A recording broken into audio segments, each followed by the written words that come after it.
Herkese merhaba arkadaşlar, kanalımıza hoş geldiniz. Afra Saraçoğlu ve Okan Buruk'tan aşk iddialarına ilk yanıt. Afra Saraçoğlu ile Okan Buruk'un aşk yaşadığı iddiası magazin dünyasından bomba etkisi yarattı. Akşam yemeği ve sosyal medya takibinin söylentilerinden kulaktan kulağa yayılırken Afra Saraçoğlu iddialara res çekti. "Böyle bir şeyden haberim bile yok.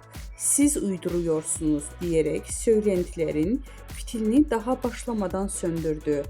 Bizden bu kadar arkadaşlar. Videoların devamını gelmesini istiyorsanız da kanalımıza abone olmayı unutmayalım. Hoşça kalın.